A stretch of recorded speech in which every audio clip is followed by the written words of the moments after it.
Good morning, dear student. It's me, Muhammad Rifshat. നമ്മൾ ഇന്ന് നോക്കാൻ വേണ്ടി പോകുന്നത് ഫിസിക്സിലെ നാലാമത്തെ ചാപ്റ്റർ ആയിട്ടുള്ള ഗ്രാവിറ്റേഷൻ ഗുരുത്വാകർഷണം എന്ന് പറയുന്ന ചാപ്റ്ററിലെ മൂന്നാമത്തെ പാർട്ടാണ്, അഥവാ മാസ് ആൻഡ് വെയ്റ്റ്, മാസും ഭാരവും. ഈ ചാപ്റ്റർ തുടങ്ങിയപ്പോൾ ഞാൻ നിങ്ങളോട് പറഞ്ഞിരുന്നു മാസും ഭാരവും രണ്ടും രണ്ടാണ്, മാസും ഭാരവും ഒന്നല്ല. നമ്മൾ ഇതുവരെ പഠിച്ചു വെച്ചിട്ടുണ്ടാവുക, നമ്മൾ ഇതുവരെ മനസ്സിലാക്കിയിട്ടുണ്ടാവുക മാസും ഭാരവും രണ്ടും ഒന്നാണോ, അതല്ല മാസും ഭാരവും രണ്ടും രണ്ടാണോ. നമ്മളൊക്കെ കരുതിയിട്ടുണ്ടാവും മാസും ഭാരവും, അതായത് മാസും വെയ്റ്റും ഒന്നാണ് എന്നുള്ളത്. എന്നാൽ ഈ ചാപ്റ്റർ പഠിക്കുന്നതോടുകൂടി മനസ്സിലാക്കിക്കോ, മാസ് വേറെയാണ്, വെയ്റ്റ് വേറെയാണ്. ഒരു വസ്തുവിൻ്റെ മാസ് എന്ന് പറഞ്ഞാൽ എന്താണ്, ഒരു വസ്തുവിൻ്റെ വെയ്റ്റ് എന്ന് പറഞ്ഞാൽ എന്താണ് എന്നുള്ള കാര്യമാണ് ഇന്നത്തെ ഈ സെക്ഷനിൽ നമ്മൾ നോക്കാൻ വേണ്ടി പോകുന്നത്. വളരെ സിമ്പിൾ ആയിട്ടുള്ള ഒരു ടോപ്പിക്കാണ്. ഇപ്പം എന്നെ സംബന്ധിച്ചിടത്തോളം എൻ്റെ മാസ് എന്ന് പറഞ്ഞാൽ ഞാൻ പറയും ഒരു 80 kg എന്ന് പറയും. എന്താ ഈ 80 kg കൊണ്ട് അർത്ഥമാക്കുന്നത്? എൻ്റെ ഉള്ളിലുള്ള എല്ല്, ബ്ലഡ്, പല്ല്, നഖം, മുടി, എൻ്റെ ശരീരത്തിൽ വേണ്ട എന്തൊക്കെയുണ്ടോ അതിൻ്റെയൊക്കെ പാടെ അളവാണ് എൻ്റെ മാസ് എന്ന് പറയുന്നത്. 1 കിലോഗ്രാം പഞ്ചസാര എന്ന് പറഞ്ഞതിൻ്റെ അർത്ഥം എന്താ? ആ പഞ്ചസാരകളിൽ എത്ര തരികളുണ്ടോ ആ തരികളുടെ ഒക്കെ പാടെ ആകെ അളവാണ് ആ പഞ്ചസാരയുടെ മാസ് എന്ന് പറയുന്നത്. അതായത് മാസ് എന്ന് പറഞ്ഞാൽ amount of matter contain in it. അങ്ങനെ പറഞ്ഞാൽ എന്താ? ഒരു പദാർത്ഥം, ഒരു വസ്തുവിൻ്റെ, ഈ ചോക്കിൻ്റെ മാസ് എന്ന് പറഞ്ഞാൽ ഈ ചോക്കിൽ അടങ്ങിയിട്ടുള്ള ദ്രവ്യത്തിൻ്റെ അളവാണ്. ഒരു പദാർത്ഥത്തിൻ്റെ, ഒരു വസ്തുവിൻ്റെ മാസ് എന്ന് പറഞ്ഞാൽ ആ വസ്തുവിൽ അടങ്ങിയിട്ടുള്ള ദ്രവ്യത്തിൻ്റെ അളവാണ് മാസ് എന്ന് പറയുന്നത്. മാസിൻ്റെ യൂണിറ്റ് കിലോഗ്രാം ആണ്. മാസിന് ഒരുപാട് യൂണിറ്റുകളുണ്ട്, നമ്മൾ 8ാം ക്ലാസ്സിൽ പഠിച്ച കാര്യമാണ്.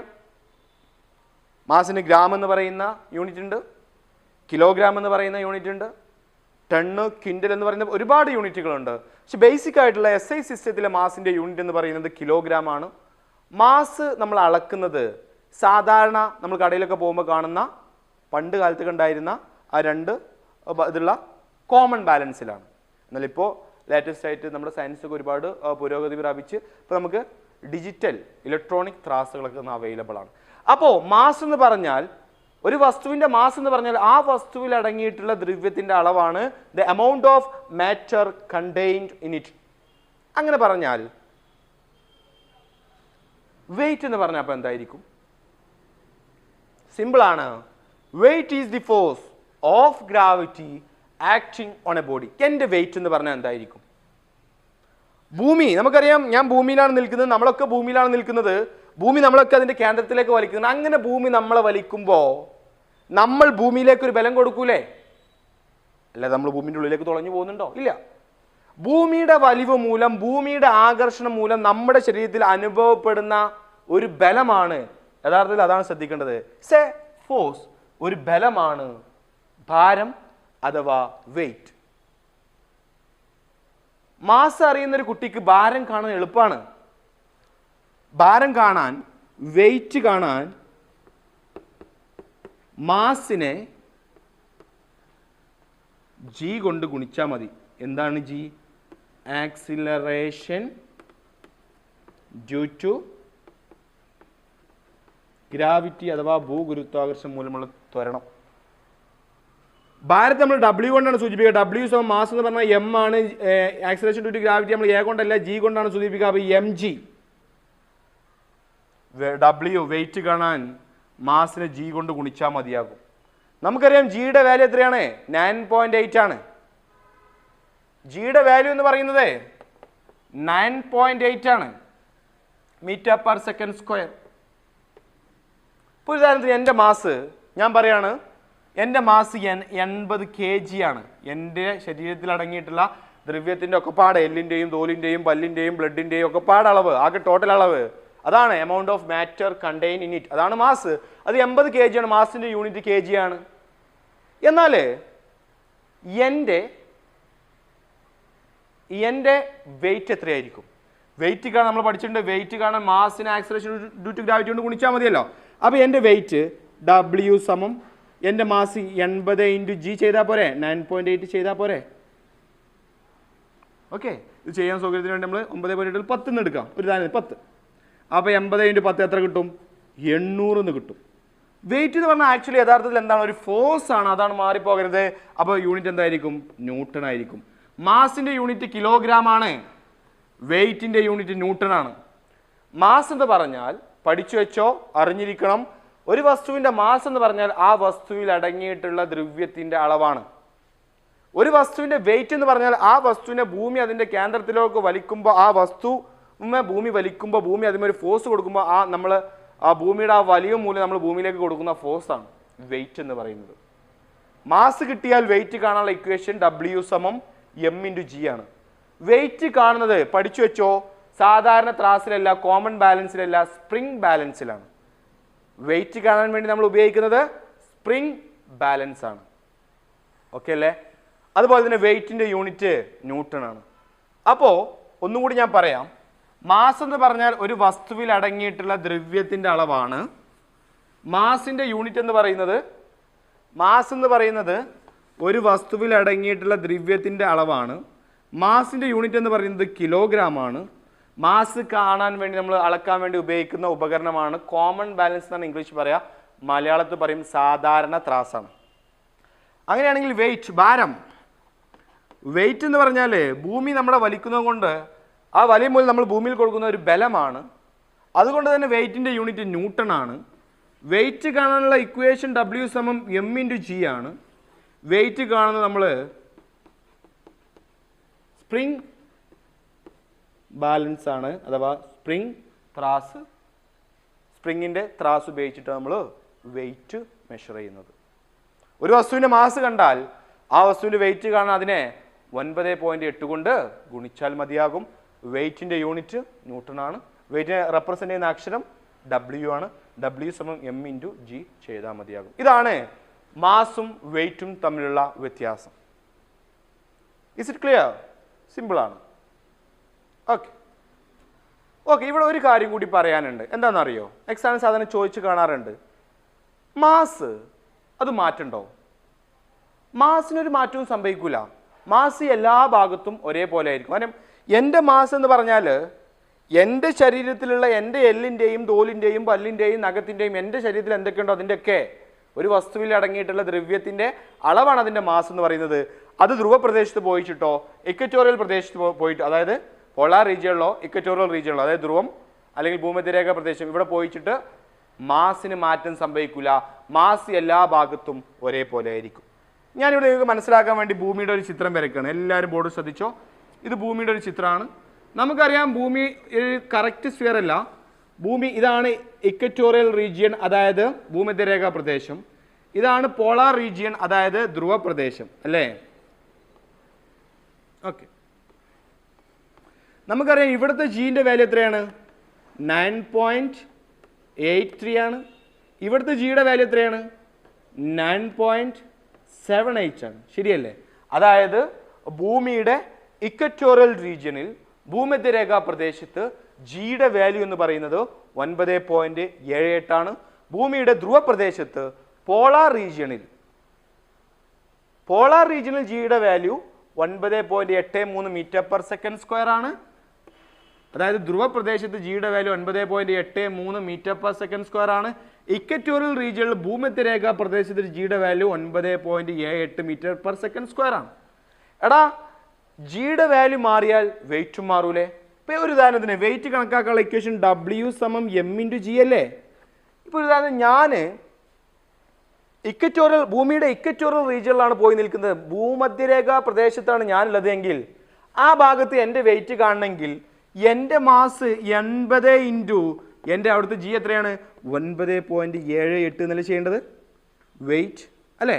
ഇനി ഞാൻ പോളാർ റീജിയനിൽ അഥവാ ഭൂമിയുടെ ധ്രുവപ്രദേശത്താണ് പോയി നിൽക്കുന്നത് എങ്കിൽ അവിടെ എൻ്റെ വെയിറ്റ് കാണാൻ W = മാസിൽ മാറ്റണ്ടോ? മാസ് എവിടെ പോയാലും ഒന്ന് തന്നെ, 80 × 9.83 എന്നാണ് ചെയ്യേണ്ടത്. എടാ, പോളാർ റീജിയണിൽ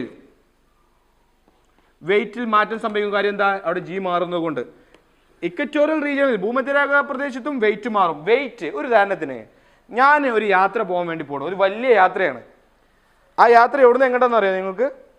ഞാൻ ഭൂമിയുടെ പോളാർ റീജിയനിൽ നിന്ന് ഭൂമിയുടെ ഇക്വറ്റോറിയൽ റീജിയനിൽ നിന്ന് എങ്ങോട്ടാണ് പോകുന്നത്? പോളാർ റീജിയനിലോട്ടാണ്. എൻ്റെ മാസ് ചോദ്യതാട്ടോ, മാസ് കൂടുമോ കുറയോ? മാസ് കൂടും കുറയില്ല, മാസ് കോൺസ്റ്റന്റ് ആയിരിക്കും. ഇവിടെ നിന്ന് ഇങ്ങോട്ട് പോകുമ്പോൾ അവിടെ മാസ് കോൺസ്റ്റന്റ് ആയിരിക്കും. പക്ഷേ എൻ്റെ വെയിറ്റ് പോളാർ റീജിയനിൽ നിന്ന് ഇക്വറ്റോറിയൽ റീജിയനിൽ നിന്ന് പോളാർ റീജിയനിലോട്ട് പോകുമ്പോൾ എൻ്റെ വെയിറ്റ് കൂടി ഒരു മാക്സിമം വെയിറ്റ് എനിക്ക് ഫീൽ ചെയ്യുക എവിടെയാണ്? പോളാർ റീജിയനിലാണ്. കാര്യം അവിടെ ജിയുടെ വാല്യൂ എന്താണ്? കൂടുതലാണ്.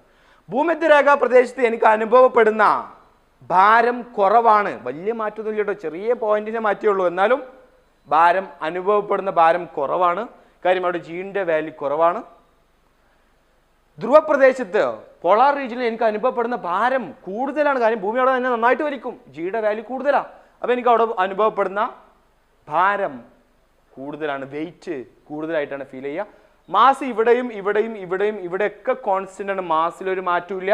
ആരാണ് മാറുക? വെയിറ്റ് ആണ്. ജി മാറുന്നതിനനുസരിച്ച് വെയിറ്റ് മാറും. ആക്സലറേഷൻ ഡ്യൂ ടു ഗ്രാവിറ്റിയുടെ വാല്യൂ മാറുന്നതിനനുസരിച്ച് നമ്മുടെ ഭാരം മാറും. അപ്പോൾ ഒരു വസ്തുവിന് ഏറ്റവും കൂടുതൽ ഭാരം അനുഭവപ്പെടുക എവിടെയാണ്? അതിൻ്റെ പോളാർ റീജിയനിൽ, ധ്രുവപ്രദേശത്ത് വെക്കുമ്പോൾ. ഒരു വസ്തുവിന് ഏറ്റവും കുറവെന്ന് പറയാനല്ലോ, കുറവ് ഭാരം ഇതിനെ കമ്പയർ ചെയ്യുമ്പോൾ അനുഭവപ്പെടുക എവിടെയാണ്? ഇക്വറ്റോറിയൽ റീജിയനിൽ, ഭൂമധ്യരേഖാ പ്രദേശത്ത്. ഇനി ഞാൻ നേരത്തെ പറയാൻ വിട്ട 1-2 കാര്യങ്ങൾ കൂടി പറയണം. ഭൂമിയുടെ സെന്ററിൽ ജിയുടെ വാല്യൂ പഠിച്ചു വെച്ചോ 0 ഭൂമിയുടെ കേന്ദ്രത്തിൽ ആക്സലറേഷൻ ഡ്യൂ ടു ഭൂമിയുടെ സെന്ററിൽ ആക്സലറേഷൻ ഡ്യൂ ടു ഗ്രാവിറ്റിയുടെ വാല്യൂ 0 0. അങ്ങനെയാണെങ്കിൽ ഭൂമിയുടെ സെന്ററിൽ എൻ്റെ വെയിറ്റ് എത്രയായിരിക്കും? m × g അല്ലേ? m എത്ര കിട്ടും? 80 × 0 എത്ര കിട്ടും? 0. അപ്പൊ ഭൂമിയുടെ കേന്ദ്രത്തിൽ ജിയുടെ വാല്യൂ 0 ആയതുകൊണ്ട് വസ്തുക്കളുടെ ഭാരം ഭൂമിയുടെ സെന്ററിൽ എത്രയായിരിക്കും? 0 ആയിരിക്കും. ക്ലിയർ അല്ലേ? ഈ 3 കാര്യങ്ങളാണ് ശ്രദ്ധിക്കേണ്ടത്. ജിയുടെ വാല്യൂ, ആക്സലറേഷൻ ഡ്യൂ ടു ഗ്രാവിറ്റിയുടെ വാല്യൂ പോളാർ റീജിയനിൽ, ധ്രുവപ്രദേശങ്ങളിൽ കൂടുതലാണ്. അതുകൊണ്ട് തന്നെ അവിടെ ഒരു വസ്തുവിന് അനുഭവപ്പെടുന്ന വെയിറ്റ് കൂടും. ആക്സലറേഷൻ ഡ്യൂ ടു ഗ്രാവിറ്റി അഥവാ ജിയുടെ വാല്യൂ ഇക്വറ്റോറിയൽ റീജിയനിൽ, ഭൂമധ്യരേഖാ പ്രദേശത്ത് കുറവാണ്. അതുകൊണ്ട് അവിടെ എക്സ്പീരിയൻസ് ചെയ്യുന്ന വെയിറ്റ് കുറയും. ഭൂമിയുടെ കേന്ദ്രത്തിൽ ജിയുടെ value, acceleration due to gravity, ഭൂഗുരുത്വ ത്വരണം ജി 0. അതുകൊണ്ട് അവിടെ ഒരു വസ്തുവിന് അനുഭവപ്പെടുന്ന വെയിറ്റും, ഭൂമിയുടെ സെന്ററിൽ ഒരു വസ്തുവിന് അനുഭവപ്പെടുന്ന വെയിറ്റും 0 ആയിരിക്കും. ക്ലിയർ അല്ലേ? ഇത്രയുമാണ് മാസ് ആൻഡ് വെയിറ്റ് എന്ന് പറയുന്ന ഭാഗത്ത് നമുക്ക് പഠിക്കാനുള്ളത്. ഇനി നമുക്ക് ഫ്രീ ഫാൾ, നിർബാധ പതനം എന്ന് പറയുന്ന ഒരു ടോപ്പിക്കും കൂടിയുള്ളൂ. അതോടുകൂടി നമ്മൾ എടുത്തു കഴിയുമ്പോൾ ഈ ചാപ്റ്റർ നമ്മൾ ഫിനിഷ് ചെയ്യും. അപ്പം ഇനി നമ്മൾ നോക്കാൻ വേണ്ടി പോകുന്നത് ഫ്രീ ഫാൾ അഥവാ നിർബാധ പതനം എന്നുള്ളൊരു ഭാഗമാണ്. ഓക്കെ ഇനി നമ്മൾ നോക്കാൻ വേണ്ടി പോകുന്നത് ഫ്രീ ഫാൾ അഥവാ നിർബാധ പതനം എന്ന് പറയുന്ന ഒരു ടോപ്പിക്കാണ്. വളരെ രസകരമായിട്ടുള്ള ടോപ്പിക്കാണ്. നമ്മൾ ഈ കാറിലൊക്കെ വളരെ വേഗത്തിൽ പോകുമ്പോൾ പെട്ടെന്ന് ഇറക്കുമ്പോൾ നമ്മൾ പറയില്ലേ, ഒരു ഭാരക്കുറവ് അനുഭവപ്പെട്ടു, ഒരു വയറിനൊരു ഒരു ഫീലിംഗ് അനുഭവപ്പെട്ടു എന്നൊക്കെ നമ്മൾ പറയാറുണ്ട് അല്ലേ? ഒരു ഭാരക്കുറവ് പോലെ നമുക്ക് തോന്നും. അതുപോലെ ഈ ജയന്റ് വീല്, ഈ വലിയ ആ വീലുണ്ടല്ലോ, നമ്മൾ ഈ പൂരപ്പറമ്പിലൊക്കെ പോകുമ്പോൾ അല്ലെങ്കിൽ എക്സിബിഷനൊക്കെ പോകുമ്പോൾ നമ്മൾ ജയന്റ് വീലിൽ കയറും. ഈ ജയന്റ് വീലിൽ കയറിയിട്ട് നമ്മൾ ഇങ്ങനെ താഴത്തേക്ക്, ഇങ്ങനെ മുകൾക്ക് പോകുമ്പോൾ വലിയ പ്രശ്നം വരില്ല. നമ്മൾ താഴത്തേക്ക് വരുമ്പോൾ നമുക്ക് ഒരു ഭാരക്കുറവ്, വയറിൻ്റെ ഉള്ളിൽ നിന്നൊക്കെ ഒരു കാളൽ എന്നൊക്കെ പറയും നമ്മൾ അല്ലേ, ഒരു ഭാരക്കുറവ് ഫീൽ ചെയ്യും. എന്തുകൊണ്ടാണ് ഈ ഭാരക്കുറവ് ഫീൽ ചെയ്യുന്നത്, അല്ലെങ്കിൽ ഒരു വെയിറ്റ് ലോസ് ആയ പോലെ തോന്നുന്നത്? നിർബാധ പതനം, ഫ്രീ ഫാൾ പഠിച്ചാൽ നിങ്ങൾക്ക് അതിൻ്റെ ഉത്തരം കിട്ടും. എന്താണ് ഫ്രീ ഫാൾ അഥവാ നിർബാധ പതനം എന്ന് പറഞ്ഞാൽ? സിമ്പിളാണ്. ഇത് ഭൂമിയാണെങ്കിൽ ഞാൻ ഇവിടുന്ന് ഒരു സഡൻ ഹൈറ്റ്, ഒരു ഹൈറ്റിൽ നിന്ന് ഒരു വസ്തുവിനെ താഴോട്ട് എറിയാൻ പാടില്ല. ജസ്റ്റ് എന്ത് ചെയ്യണം? ഡ്രോപ്പ് ചെയ്യണം. ഈ എറിയലും ഡ്രോപ്പ് ചെയ്യലും നമ്മൾ വ്യത്യാസം എന്താ? ജസ്റ്റ് റിലീസ് ചെയ്യുക എന്ന് പറഞ്ഞതിൻ്റെ അർത്ഥം എന്താ? നമ്മൾ അതിന് പ്രത്യേകിച്ച് ഫോഴ്സ് ഒന്നും കൊടുക്കുന്നില്ല. പിന്നെ ഇത് താഴോട്ട് പോകുന്നത് എന്തുകൊണ്ടാണ്? ഭൂമിയുടെ ഗ്രാവിറ്റേഷണൽ ഫോഴ്സ് മൂലമാണ്. ശരിയല്ലേ? അല്ലാതെ നമ്മൾ എറിഞ്ഞാൽ അവിടെ നമുക്ക് നിർബാധ പതനം വ്യക്തമായിട്ട് പറയാൻ പറ്റില്ല. നിർബാധ പതനം അഥവാ ഫ്രീ ഫാൾ എന്ന് പറയണമെങ്കിൽ ഒരു വസ്തു ഭൂമിയിലേക്ക് വരണം. അത് വേറെ ആരും ഫോഴ്സ് കൊടുത്തിട്ടില്ല, ഭൂമിയുടെ ഗ്രാവിറ്റേഷണൽ ഫോഴ്സിന്റെ എഫക്റ്റിന്റെ ഫലമായിട്ട് അത് ഭൂമിയിലേക്ക് വരികയാണെങ്കിൽ അതിനെ വിളിക്കുന്ന പേരാണ് ഫ്രീ ഫാൾ. ഫ്രീ ഫാളിന്റെ കേസിൽ നമ്മൾ എയർ റെസിസ്റ്റൻസ് പരിഗണിക്കാൻ പാടില്ല. എന്താണ് ഫ്രീ ഫാളിന്റെ ഡെഫിനിഷൻ നമുക്ക് നോക്കാം. When a body is allowed to fall from a certain height, ഒരു വസ്തുവിന് ഒരു നിശ്ചിത ഉയരത്തിൽ നിന്ന് താഴേക്ക് വീഴാൻ നമ്മൾ അനുവദിക്കുകയാണ്. എറിയല്ല, വീഴാൻ. ഇപ്പൊ തേങ്ങ ഉണങ്ങി താഴോട്ട് വീഴുന്നത് ഫ്രീ ഫാളാണ്. മാങ്ങ പഴുത്തിട്ട് താഴോട്ട് വീഴുന്നത് ഫ്രീ ഫാളാണ്. When a body is allowed to fall from a certain height, ഒരു വസ്തുവിന് ഒരു നിശ്ചിത അകലത്തിൽ നിന്ന് നമ്മൾ താഴോട്ട് വീഴാൻ അനുവദിക്കുകയാണ്. It falls to the earth, അത് ഭൂമിയിലേക്ക് വീഴാണ്. Due to the force of gravity, എന്തുകൊണ്ട് മാത്രം? ഭൂമിയുടെ വലിവ് കൊണ്ട് അത് ഭൂമിയിലോട്ട് വരണം, അല്ല നമ്മൾ എറിയരുത്. മനസ്സിലായോ? ഭൂമിയുടെ വലിവ് കൊണ്ട് അത് ഭൂമിയിലോട്ട് വരികയാണെങ്കിൽ this force, this is known as free fall. This is free fall. If it is to be called free fall, അതിനെ ഫ്രീ ഫാൾ എന്ന് വിളിക്കണമെങ്കിൽ അവിടെ വേറെ ഫോഴ്സ് ഒന്നും പാടില്ല. ഭൂമിയുടെ ഗ്രാവിറ്റി മൂലം, ഭൂഗുരുത്വാകർഷണം മൂലം ഒരു വസ്തു ഭൂമിയിലേക്ക് പതിക്കുന്നതിനെ, നിർബാധം പതിക്കുന്നതിനെ നമ്മൾ വിളിക്കുന്ന പേരാണ് free fall. It must down due to the gravity alone without air resistance, air resistance പോലും ഉണ്ടാവാൻ പാടില്ല എന്നുള്ളതാണ്. അതാണ് നമ്മൾ ഈ ജയന്റ് വീലില്, നമ്മൾ ഏന്തുറിഞ്ഞാല എന്നൊക്കെ പറയും മലയാളത്തിൽ. ജയന്റ് വീലില് അതുപോലെ തന്നെ പെട്ടെന്നൊരു ഇറക്കിറങ്ങുമ്പോൾ ഒക്കെ നമുക്ക് ലിഫ്റ്റിൽ പെട്ടെന്ന് താഴോട്ട് വരുമ്പോൾ നമുക്കൊരു ഭാരക്കുറവ് അനുഭവപ്പെടാൻ കാരണം അതാണ്. യഥാർത്ഥത്തിൽ ഫ്രീ ഫാളിലാണ് ഒരു വസ്തു താഴോട്ട് വരുന്നത് എങ്കിൽ ആ വസ്തുവിന് വെയിറ്റ് അനുഭവപ്പെടില്ല, വെയിറ്റ് അനുഭവപ്പെടില്ല എന്നുള്ളതാണ്. പക്ഷെ ഇവിടെയൊക്കെ നമുക്ക് വെയിറ്റ് അനുഭവപ്പെടുന്ന കാര്യം ഇവിടെയൊക്കെ എന്താ എയർ ഉണ്ടായതുകൊണ്ടാണ്. മനസ്സിലായല്ലോ? ഫ്രീ ഫാളിലാണ് ഒരു വസ്തു താഴോട്ട് വരുന്നതെങ്കിൽ അതിന് പ്രത്യേകിച്ച് ഒരു വെയിറ്റ് അനുഭവപ്പെടില്ല, ഒരു ഭാരം അനുഭവപ്പെടില്ല എന്നുള്ളതാണ്. അപ്പൊ ഫ്രീ ഫാൾ എന്ന് പറഞ്ഞാൽ അത്രയേ ഉള്ളൂ. ഫ്രീ ഫാൾ അഥവാ നിർബാധ പതനം. When a body is allowed to fall from a certain height, it falls to the earth due to the force of gravity. This is free fall. ഒരു വസ്തു ഭൂമിയിലേക്ക് ഭൂമിയുടെ ആകർഷണം കൊണ്ട് മാത്രം താഴോട്ട് വരികയാണെങ്കിൽ അതിനെ വിളിക്കുന്ന പേരാണ് നിർബാധ പതനം. നിർബാധ പതനത്തിൽ മറ്റു ഫോഴ്സുകളൊന്നും ഉണ്ടാകാൻ പാടില്ല. ഭൂഗുരുത്വാകർഷണത്തിനനുസരിച്ച് ഒരു വസ്തു ഭൂമിയിലേക്ക് താഴോട്ട് വരണം. അവിടെ വായുവിന്റെ റെസിസ്റ്റൻസ് പോലും, വായുവിന്റെ ഘർഷണം പോലും ഉണ്ടാവാൻ പാടില്ല എന്നുള്ളതാണ്. ക്ലിയർ അല്ലേ? ഇപ്പൊ നമ്മള് ന്യൂട്ടന്റെ ഫെദർ ആൻഡ് കോയിൽ, നമ്മൾ ആ തൂവലും കോയിനും പരീക്ഷണം പറഞ്ഞിരുന്നല്ലോ. ഒരു ട്യൂബ് എടുത്തിട്ട്, ഒരു ഗ്ലാസ് ട്യൂബ് എടുത്തിട്ട് അല്ലേ, ഒരു ഗ്ലാസ് ട്യൂബ് എടുത്തിട്ട് ഒരു കോയിനും വെച്ചു, ഒരു തൂവലെടുത്ത് താഴോട്ട് വരുന്നത്. അവിടെ എയർ റെസിസ്റ്റൻസ് ഒന്നുമില്ല, അവിടെ താഴോട്ട് വരുന്നത് അത് നിർബാധ പതനത്തിന്റെ അടിസ്ഥാനത്തിലാണ്.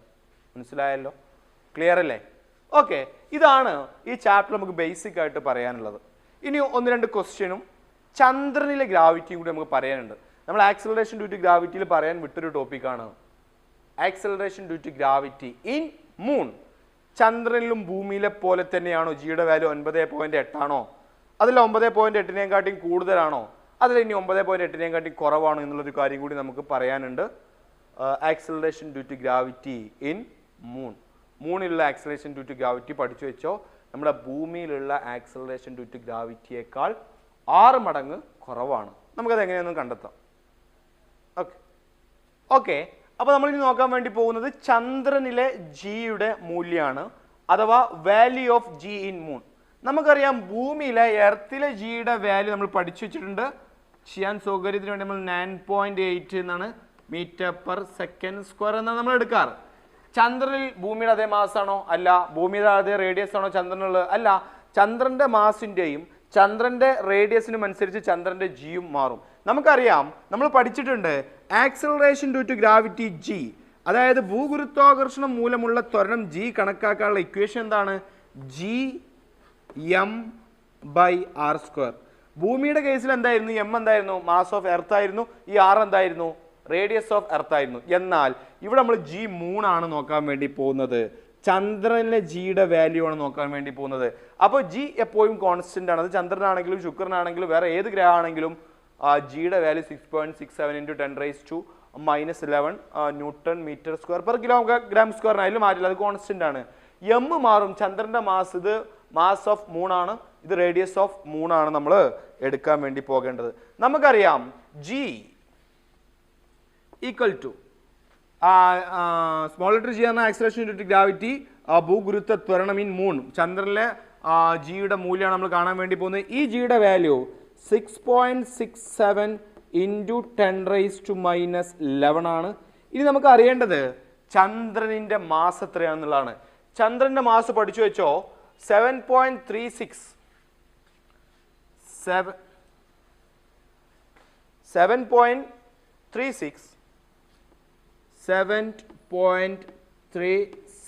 ഇൻറ്റു 10⁻22.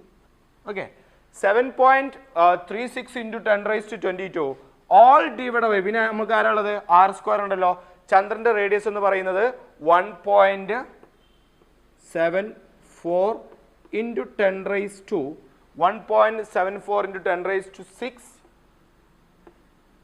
ഹോൾ സ്ക്വയർ ആണ്. ഓക്കെ, അപ്പോൾ ചന്ദ്രനെ സംബന്ധിച്ചിടത്തോളം ചന്ദ്രനിൽ ജിയുടെ വാല്യൂ ഗ്രാവിറ്റേഷൻ കോൺസ്റ്റന്റ് വില എല്ലായിടത്തും സെയിം ആണ്, 6.67 ഇൻറ്റു 10⁻⁻11 ആണോ. ചന്ദ്രന്റെ മാസ് എന്ന് പറയുന്നത് 7.36 ഇൻറ്റു 10⁻22. അതുപോലെ തന്നെ ചന്ദ്രന്റെ റേഡിയസ് എന്ന് പറയുന്നത് 1.74 ഇൻറ്റു 10⁻6 അതിൻ്റെ ഹോൾ സ്ക്വയർ ചെയ്താൽ നമുക്ക് ഏകദേശം 1.62 എന്ന് കിട്ടും. 1.62 മീറ്റർ പെർ സെക്കൻഡ് സ്ക്വയർ. എടാ, ഭൂമിയുടെ ജി എത്രയായിരുന്നു? ഭൂമിയുടെ ജി 9.8 ആയിരുന്നു. ചന്ദ്രന്റെ ജി 1.6 ആണ്. ജി ഓഫ് എർത്ത്, ഭൂമിയുടെ acceleration due to gravity 9.8 metre per second square ആണ്. ചന്ദ്രന്റെ ജി മൂൺ എത്രയാണ്? 1.62 into 1.62 metre per second square ആണ്. അതായത് ഭൂമിയുടെ ജിയേക്കാൾ, ഭൂമിയുടെ ആക്സലറേഷൻ ഡ്യൂ ടു ഗ്രാവിറ്റിയേക്കാൾ, ഭൂഗുരുത്വ ത്വരണത്തേക്കാൾ 1/6, അങ്ങനെ പറഞ്ഞാൽ എന്താ, 6 മടങ്ങ് കുറവാണ് ആരുടെ ജി? ചന്ദ്രന്റെ ജി എന്ന് പറയുന്നത്.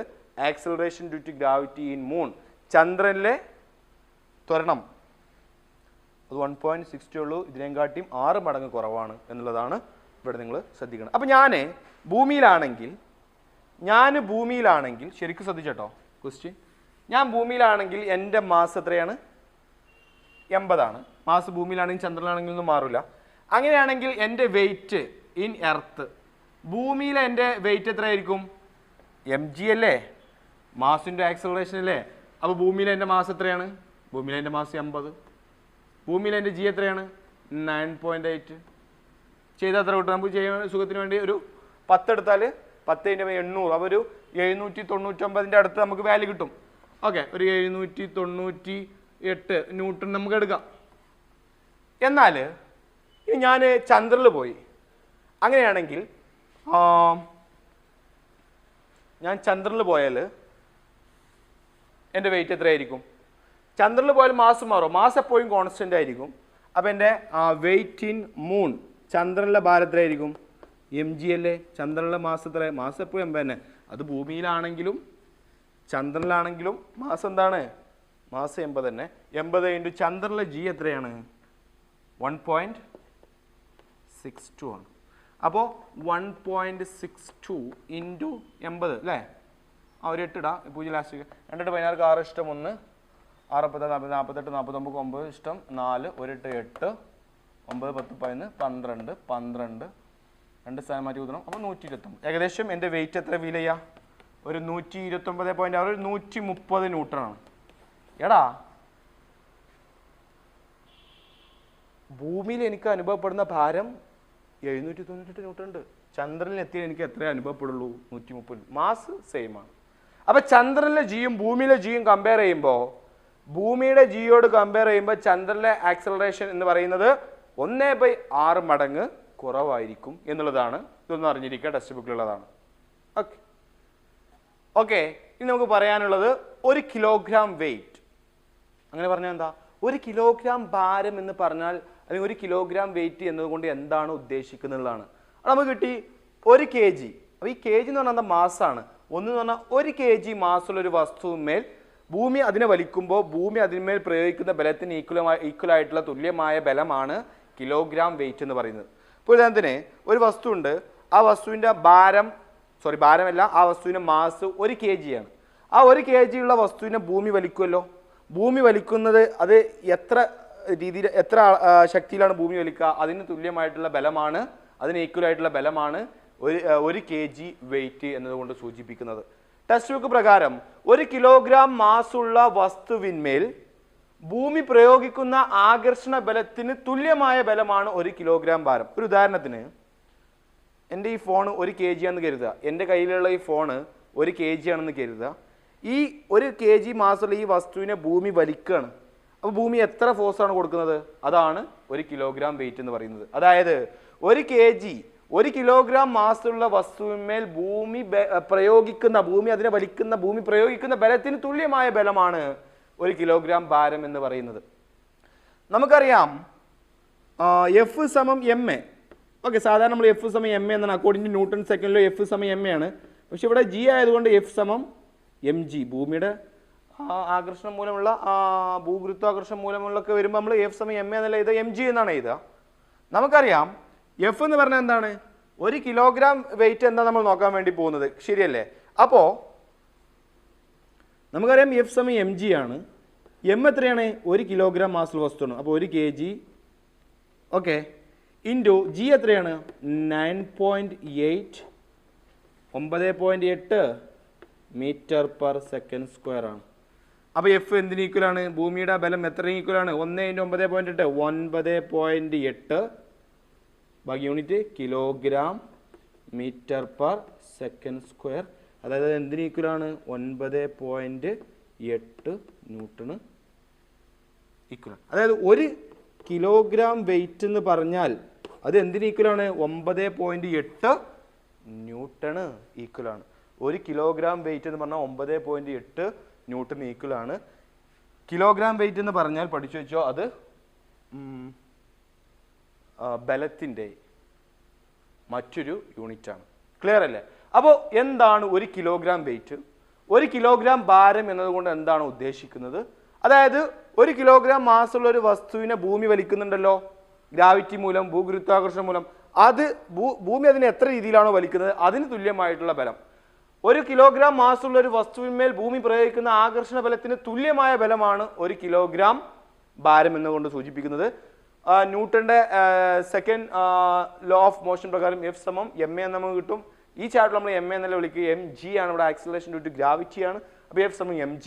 m നമുക്കറിയാം എത്രയാണ്? 1 കിലോഗ്രാം ഉള്ളതാണ് എടുക്കാൻ പാടുള്ളൂ. അപ്പോൾ 1 kg ഇൻറ്റു ജിന്റെ കാര്യം നമ്മൾ പഠിച്ചിട്ടുണ്ട്. ഭൂമിയിൽ 9.8 മീറ്റർ പെർ സെക്കൻഡ് സ്ക്വയർ ആണ്. അത് ചെയ്യുമ്പോൾ 9.8 kilogram metre per second square എന്ന് കിട്ടും, അഥവാ 9.8 ന്യൂട്ടൺ എന്ന് കിട്ടും.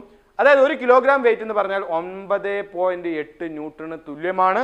അതോടൊപ്പം തന്നെ കിലോഗ്രാം വെയിറ്റ് എന്ന് പറഞ്ഞാൽ ഭാരത്തിന്റെ, ഫോഴ്സിന്റെ, ബലത്തിന്റെ മറ്റൊരു യൂണിറ്റ് ആണ് എന്നുള്ളത് കൂടി മനസ്സിലാക്കുക. അപ്പോൾ 1 kg വെയിറ്റ് എന്നതുകൊണ്ട് എന്താണ് ഉദ്ദേശിക്കുന്നത് ചോദിച്ചാൽ 1 kg മാസുള്ള ഒരു വസ്തുവിൽ ഭൂമി അപ്ലൈ ചെയ്യുന്ന ഫോഴ്സ് എത്രയാണോ അതിന് ഈക്വലന്റ് ആയിട്ടുള്ള ഒരു ബലമാണ് കിലോഗ്രാം വെയിറ്റ്, 1 കിലോഗ്രാം വെയിറ്റ് എന്നതുകൊണ്ട് സൂചിപ്പിക്കുന്നത്.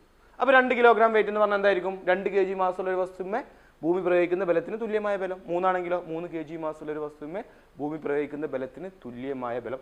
അപ്പോൾ 1 കിലോഗ്രാം വെയിറ്റ് എന്ന് പറഞ്ഞാൽ അത് എന്തിന് ഈക്വലാണ്? 9.8 ന്യൂട്ടണ് ഈക്വലാണ്. കിലോഗ്രാം വെയിറ്റ് എന്ന് പറഞ്ഞാൽ ഫോഴ്സിന്റെ അല്ലെങ്കിൽ ബലത്തിന്റെ മറ്റൊരു യൂണിറ്റ് ആണ് എന്ന് കൂടി മനസ്സിലാക്കി വെക്കുക. ഓക്കെ ഇനി ഈ ഭാഗത്ത് നമുക്ക് ഒരു ക്വസ്റ്റ്യൻ ചെയ്യാനുള്ളത്, എക്സാമിന് സാധാരണ ചോദിച്ചു കാണാനുള്ള ക്വസ്റ്റ്യൻ ആണ്. ആക്സിലറേഷൻ ഡ്യൂ ടു ഗ്രാവിറ്റി, ഭൂഗുരുത്വാകർഷണ ത്വരണവുമായി ബന്ധപ്പെട്ട ഒരു ക്വസ്റ്റ്യൻ ആണ്. For a body of mass 60 kg, നമുക്കൊരു വസ്തു തന്നിട്ടുണ്ട്. ആ വസ്തുവിന്റെ മാസ് 60 kg ആണ്. അങ്ങനെയാണെങ്കിൽ question, what is the wait on earth? ആ വസ്തുവിന്റെ ഭൂമിയിലെ ഭാരം എത്ര? B question, what is the wait on moon? ആ വസ്തുവിന്റെ ആ 60 kg വസ്തുവുള്ള ആ 60 kg മാസുള്ള വസ്തുവിന്റെ ചന്ദ്രനിലെ ഭാരം എത്ര എന്നുള്ളതാണ്. ആദ്യം നമുക്ക് ഭൂമിയിലെ ഭാരം കാണാം. Answer A. നമുക്കറിയാം ഭൂമിയിലെ ഭാരം കാണണമെങ്കിൽ നമുക്കറിയാം മാസ് നമുക്ക് തന്നിട്ടുണ്ട്. m ഈക്വൽ ടു എത്രയാണ്? 60 kg ആണ്. ഭൂമിയിലെ G, acceleration due to gravity on earth, എത്രയാണ്? 9.8 മീറ്റർ പെർ സെക്കൻഡ് സ്ക്വയർ ആണ്. അങ്ങനെയാണെങ്കിൽ നമുക്ക് W കാണാം. W സമം എന്താണ്? മാസ് ഇൻറ്റു ആക്സിലറേഷൻ ആണ്. m ഇൻറ്റു G അല്ലേ? അങ്ങനെ W സമം പറഞ്ഞോ, മാസ് എത്രയാണ്? 60 ഇൻറ്റു ജി എത്രയാണ് 9.8 ചെയ്താൽ നമുക്ക് എത്ര കിട്ടും 9.8 ഓക്കെ 60 9.8 ഇൻറ്റു 60 6 ഇട്ടാൽ 6 66 ഏറെ 42 48 8 ഇഷ്ടം 4 9 6 54 4 58 ശരിയല്ലേ 588 ഇവിടെ പോയിന്റ് ഒരു സാധനം എടുത്തപ്പോൾ 60 ഉണ്ടായതുകൊണ്ട് 588 എന്ന് കിട്ടും. അപ്പോൾ വെയിറ്റ് 588 ഇവിടെ 60 ന്യൂട്ടൺ ആണ്, സോറി 60 kg ആണ്. അപ്പോൾ kg metre per second square, kg metre per second square 588 kg metre per second square ആണ്. ശരിയല്ലേ? 60 × 9.8 സമം 588 kg metre per second square. അപ്പോൾ ആ വസ്തുവിന് 588 ന്യൂട്ടൺ വെയിറ്റ് ഉണ്ട്. എവിടെ? ഭൂമിയിൽ. ഇത് നമ്മൾ കാണാൻ വേണ്ടി പോകുന്നത് ആ വസ്തുവിൻ്റെ ചന്ദ്രനിലെ ഭാരമാണ്. ഓക്കെ, ആ വസ്തുവിൻ്റെ ചന്ദ്രനിലെ ഭാരമാണ്. നോക്കാം. മാസ് ചന്ദ്രൻ നമുക്ക് തന്നിട്ടുണ്ട് എത്രയാണ്? 60 kg ആണ്. മാസ് ചന്ദ്രനാണെങ്കിലും ഭൂമിയാണെങ്കിലും ജൂപ്പിറ്റർ ആണെങ്കിലും മാസ് മാറൂല.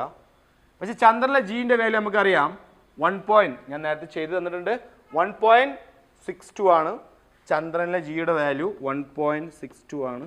അങ്ങനെ ഡബ്ല്യു കാണാനുള്ള ഇക്വേഷൻ W സമം M × G. അങ്ങനെയാണെങ്കിൽ M എത്രയാടാ? 60 ഇൻറ്റു 1.62 ഒന്ന് ചെയ്ത് നോക്കാം. 1.62 ഇൻറ്റു 60 6 ഇടാം. 2 6 12 2 ഇഷ്ടം 1 6 6 36 1 37 7 ഇഷ്ടം 3 1 6 6 7 8 9 2 സ്ഥാനം മാറ്റി കുത്തണം, 1 സ്ഥാനം മാറ്റി കുത്തണം 97.2 എന്ന് കിട്ടും. അപ്പോൾ ആ വസ്തുവിൻ്റെ ചന്ദ്രനിലെ ഭാരം എന്ന് പറയുന്നത് 97.2. 60 kg അതിന് kg. ഇത് 1.62 metre per second square. Okay, അഥവാ 97.2 ന്യൂട്ടൺ എന്ന് കിട്ടും. ഈ ഒരു ക്വസ്റ്റ്യൻ ടെക്സ്റ്റ് ബുക്ക് തന്നെ പറഞ്ഞിട്ടുണ്ട്. ഇതിന് കിലോഗ്രാം വെയിറ്റിലേക്ക് മാറ്റണം. എടാ 1 കിലോഗ്രാം വെയിറ്റ് എന്ന് പറഞ്ഞാൽ എന്താ? 1 kg മാസുള്ള വസ്തുവിനെ ഭൂമി അതിന് എത്ര രീതിയിലാണ് വലിക്കുന്നത് ആ ബലത്തിന് തുല്യമായ ബലമാണ്.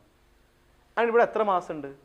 60 kg ഇല്ലേ? അപ്പോൾ 60 kg മാസുള്ള വസ്തുവിനെ ഭൂമി വലിക്കുമ്പോൾ അവിടെ എത്രയാണ് കിലോഗ്രാം വെയിറ്റ് ഉണ്ടാവുക? 60 കിലോഗ്രാം വെയിറ്റ് ഉണ്ടാവില്ലേ? അപ്പോൾ ഇനി സിമ്പിളായിട്ട് പറയുകയാണെങ്കിൽ ഇതിനെ കിലോഗ്രാം വെയിറ്റിലേക്ക് എഴുതണമെങ്കിൽ എന്ത് ചെയ്താൽ മതി? 9.8 കൊണ്ട് ഹരിച്ചാൽ മതി. ഈ 588 ഹരിക്കണം 9.8 ചെയ്താൽ നമുക്ക് എന്ത് കിട്ടും? വീണ്ടും എടാ 588 ഈ 588 നമുക്ക് എങ്ങനെ കിട്ടിയത്? 60 9.8 കൊണ്ട് ഗുണിച്ചോണ്ടല്ലേ. അപ്പോൾ ഇതിനെ ഹരിക്കുമ്പോൾ നമുക്ക് എത്ര കിട്ടും? 60 എന്ന് കിട്ടും. ഈ 60 എന്തിന് ഈക്വലായിരിക്കും? കിലോഗ്രാം വെയിറ്റിന് ഈക്വലായിരിക്കും. അപ്പോൾ ന്യൂട്ടണിലുള്ള വാല്യൂവിനെ നമുക്ക് കിലോഗ്രാം വെയിറ്റിലേക്ക് മാറ്റണമെങ്കിൽ നമുക്ക് എന്ത് ചെയ്താൽ മതി? 9.8 കൊണ്ട് ഹരിച്ചാൽ മതി. ഇവിടെ നമുക്ക് എത്ര കിട്ടുന്നത്? ഇവിടെ മാസ് 60 ആണ്, പക്ഷെ ഇവിടെ 97.2 ആണ്. 97.2 ന്യൂട്ടനെ കിലോഗ്രാം വെയിറ്റിലേക്ക് മാറ്റി നമ്മൾ അതിന് എന്തുകൊണ്ട് ഹരിക്കണം? 9.8 കൊണ്ട് ഹരിച്ചാൽ നമുക്ക് ഉത്തരവാകും. അപ്പോൾ കണ്ടോ, വസ്തുവിൻ്റെ മാസ് ഭൂമിയിലായാലും ചന്ദ്രനിലായാലും മാസ് മാറുന്നില്ല, പക്ഷെ വെയിറ്റുകൾക്ക് മാറ്റം സംഭവിക്കുന്നുണ്ട്. വെയിറ്റ് ഭൂമിയിലെ ആ വസ്തുവിന് അനുഭവപ്പെട്ട ഭാരം 588 ആണ്. ചന്ദ്രനിൽ ആ വസ്തുവിന് അനുഭവപ്പെടുന്ന ഭാരം 97.2 ആണ്. അതായത് ഭൂമിയിൽ അനുഭവപ്പെടുന്നതിനെക്കാട്ടിയും 6 മടങ്ങ് കുറയും. കാര്യം ഭൂമിയിലെ ജിയുടെ വാല്യൂ 9.8 ആണ്, ചന്ദ്രനിലെ ജിയുടെ വാല്യൂ 1.62. വളരെ പ്രധാനപ്പെട്ട ഒരു ക്വസ്റ്റ്യൻ ആണ്. ടെക്സ്റ്റ് ബുക്കിൽ സോൾവ് ചെയ്ത ക്വസ്റ്റ്യൻ ആണ്.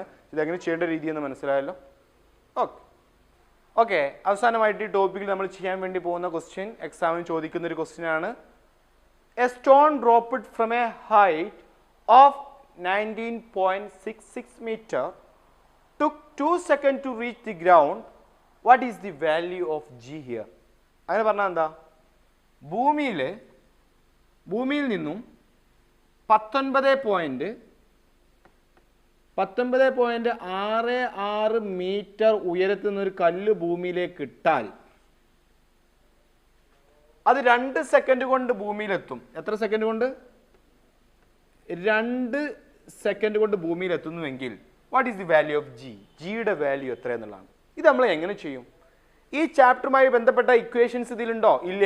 ബട്ട് നമ്മൾ ഇക്വേഷൻസ് ഓഫ് മോഷൻ എന്ന് പറയുന്ന ഒരു ചാപ്റ്റർ പഠിച്ചിട്ടുണ്ട്, രണ്ടാമത്തെ ചാപ്റ്ററിൽ. അവിടെ നമ്മൾ വസ്തു സഞ്ചരിച്ച് ദൂരം കണക്കാക്കാൻ വേണ്ടി ഒരു ഇക്വേഷൻ പഠിച്ചിട്ടുണ്ട്. S equal to u t plus half a t square. ശരിയല്ലേ? ഇതിൽ നിന്ന് നമുക്ക് എന്ത് കണ്ടെത്താം? ഈ ചാപ്റ്റർ എക്ക് പകരം നമുക്ക് എന്ത് ചെയ്താം? ജി ടി സ്ക്വയർ എന്ന് എഴുതാം. S equal to u t plus half g t square. Yes, വസ്തു സഞ്ചരിച്ച ദൂരം എത്രയാണ്? 19. പറയടാ, 19.66 which is equal to u എത്ര എടുക്കുക? ഞാൻ ഈ കല്ല് ജസ്റ്റ് വിടുന്നതാണ്. അപ്പോൾ അതിൻ്റെ ഇനീഷ്യൽ വെലോസിറ്റി എത്രയായിരിക്കും? ഇതിങ്ങനെ നിൽക്കുന്നത്. ഇനീഷ്യൽ വെലോസിറ്റി എത്രയായിരിക്കും? 0 ആയിരിക്കും. ശരിയല്ലേ? അപ്പോൾ 0 ഇൻറ്റു ടൈം എത്രയാണ്?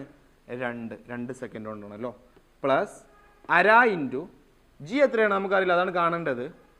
ജി ഇൻറ്റു ടി എത്രയാണ്? 2, 2ൻ്റെ സ്ക്വയർ. ശരിയല്ലേ? Okay, 19.66 which is equal to 0 into 2 പറഞ്ഞാൽ 0 തന്നെ, പിന്നെ അത് നോക്കേണ്ട ആവശ്യമില്ല.